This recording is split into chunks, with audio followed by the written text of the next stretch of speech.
Maka malaikat maut turun ke sini. Makanya ketika sakaratul maut sudah datang, maka yang baca Quran hentikan. Kenapa? Oh, memang gitu ya. Jangan semakin kenceng. Ayo Pak, insyaallah Pak gitu. Al-Baqarah Pak, Al-Baqarah Pak. Al-Kahfi, Al-Kahfi. Enggak lah. Yang baca Quran berhenti dulu. Kemudian digantikan dengan kita mentalkin. Antum agak ke sana dikit. Masya Allah ya. Orang yang meninggalnya kooperatif ini. maka agak ke sini ya. Maka disunahkan kita untuk mentalkinnya. Nanti ketika mentalkin jangan terlalu sering, jangan terlalu membebani. Jangan terlalu sering itu la ilaha illallah, la ilaha illallah. Enggak gitulah. Berat nanti dia ngerasakan. Di situ Imam Qurtubi juga menyampaikan, jangan terlalu sering karena itu memberatkan dadanya. Jadi ketika mentalkin saya sampaikan, boleh diganti atau enggak Ustaz? Enggak lah, talkin itu ibadah. Ibadah itu tauqifiyah. Tauqifiyah itu enggak usah diganti. Karena Rasulullah mengatakan lakinu ala mautakum la ilaha illallah. Talkin orang yang meninggal di antara kalian dengan la ilaha illallah. Tidak usah diganti Allah Ustaz yang lebih singkat, lebih pendek. Tidak usah. Subhanallah Ustaz, tidak usah. Kenapa? Karena talkin sudah ditetapkan ucapannya oleh Nabi. Begitulah kita mencontohnya. Jadi tidak usah diganti. Cara mentalkin, jadi kalau keadaan sudah tenang, tolong kalau sudah sakaratul maut jangan ditinggalkan. Karena sesungguhnya pertempuran setan itu pada detik-detik kematian semacam ini. Dan betul-betul berusaha untuk menjadikan dia murtad. Nanti makanya di situ di buku nanti dibahas kan, pertempuran setan itu sampai detik-detik orang mau mati itu sudah ayo kufur, murtad aja tuh, kamu sakit kan? Nah, itu kayak gitu. Makanya jangan ditinggal. Capek gitu kok nggak meninggal gitu ya. Udah gantian mas. Dan jangan kemudian meninggalkannya. Mangkat dulu gitu. Enggak lah, janganlah. Terus ditampingi terus. Kalau bisa ya sudahlah berikan waktunya kita untuk sementara waktu itu betul-betul berkhidmah kepada orang yang kita cintai terakhir kalinya.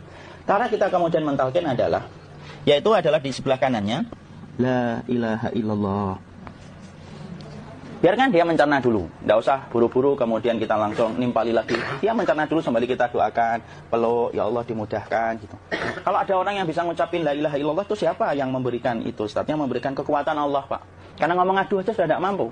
Makanya Allah berfirman dalam surat Ibrahim, yusabbitullahu alladhina amanu bil qawli tsabit fil hayatid dunya wa fil akhirah. Allah teguhkan perkataan orang yang beriman dalam kehidupan dunia dan akhirat. Dunia itu ya ketika menjelang kematiannya. Makanya dia bisa ngomong la ilaha illallah. Sebenarnya ngomong aduh aja sudah enggak mampu. Kalau bisa ngomong dia mesti ngomong aduhnya dulu.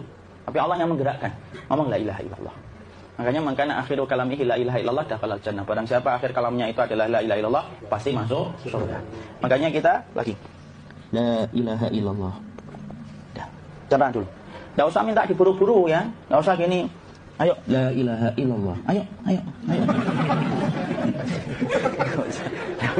Enggak usah gitu. Ya, biarkan dia pelan-pelan gitu.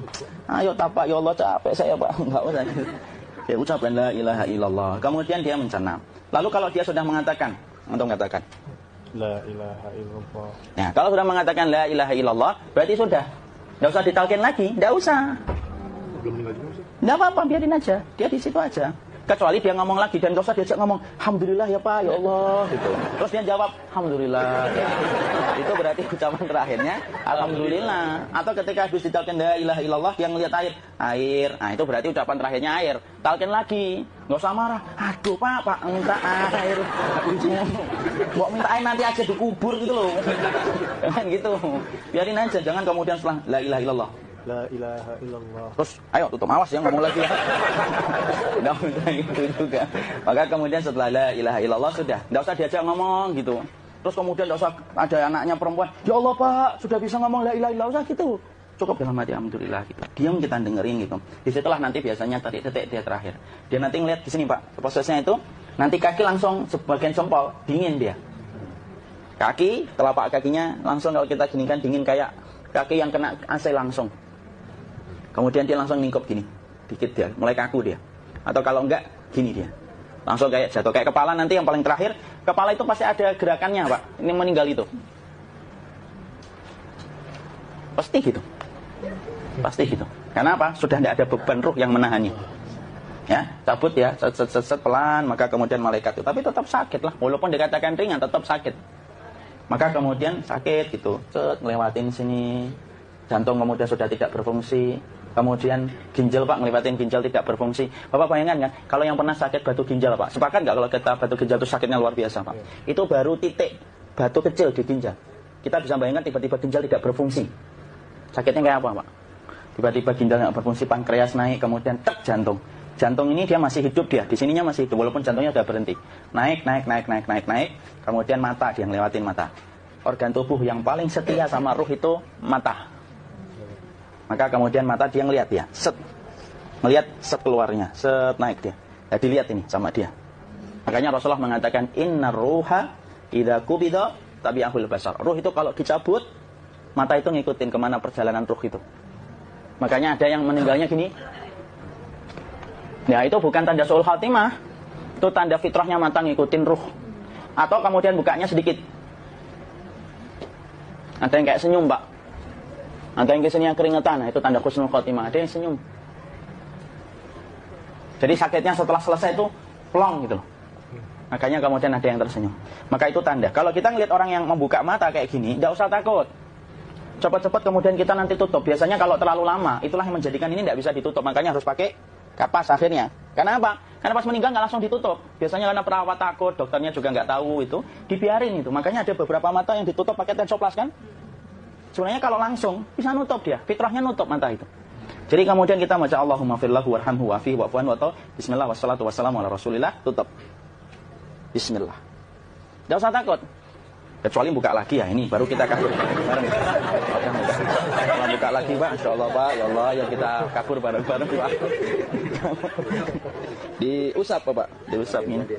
Enggak disenggol gini enggak. Begini kan sudah meninggal dunia. Tangan boleh begini, boleh diluruskan, enggak ada ketentuannya. Boleh gini, boleh kemudian lurus. Enggak usah disalahin kalau ada yang lurus. Lu itu tangannya gimana sih? Posisikan kayak sholat. Nah, ada perintah kayak gitu.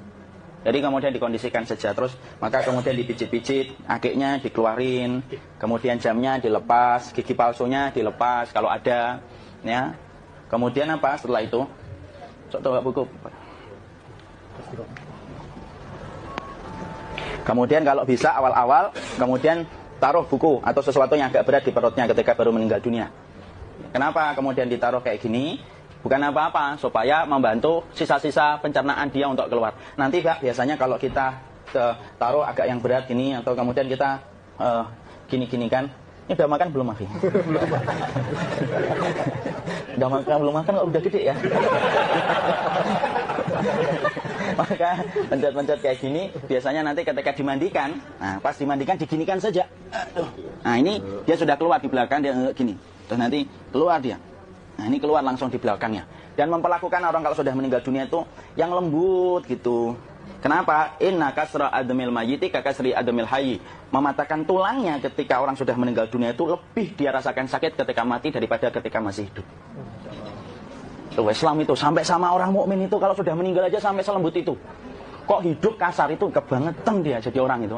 Mau sampai orang mati itu, kemudian disuruh yang lembut. Kalau ada aib disuruh nutup, tidak boleh diceritain. Misalkan di belakangnya beliau ini ada tompel, gagah-gagah tompelnya gede gitu. Tidak boleh cerita, Masya Allah loh. Sampai segitunya sunnah itu, ngajarin kita untuk nutup aib. Kalau ada orang belajar sunnah sukanya buka aib, nyari-nyari kesalahan orang. Sunnah yang mana dia pelajari itu saya bingung. Makanya kemudian gini, setelah selesai, maka kemudian tutup dengan kain. Maaf ya, Kia.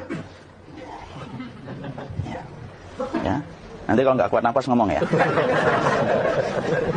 Maka ditutup kayak gini, ditempatkan kemudian jangan di tanah tapi di atas dipan. Karena apa? Syekh Abu Malik Kamal Said Salim dalam Sahih Fiqh Sunnah menyampaikan supaya tidak cepat busuk. Dia taruh di atas, kemudian ditutup pakai kain apa saja. Ya, sembari nanti kita mempersiapkan tempat mandinya, tempat kafannya dan yang lain sebagainya. Maka kemudian kalau ada yang datang boleh dibuka. Kemudian kita mencium ininya apa? Kemudian keningnya. Kemudian kita berdoa, nutup lagi kayak Rasulullah ditutup, kemudian yang datang terakhir itu salah satunya Abu Bakar. Dibuka kemudian beliau, ya Allah ya Rasulullah, engkau adalah orang yang percaya hidup dan matimu. Dan tidak mungkin Allah itu mematikan engkau 2 kali ya Rasulullah. Maka kemudian ditutup kembali, saat itu para sahabat dalam keadaan mendung semuanya. Maka disitulah kita lakukan kayak gini. Ditutup gini saat ya. Kasihan tidak bisa napas, insya Allah tidak butuh napas lagi. Jadi kemudian kita semacam ini, kita persiapkan apa yang bisa kita lakukan. Nah itulah proses kematian dari sakit, sakaratul maut sampai kematian.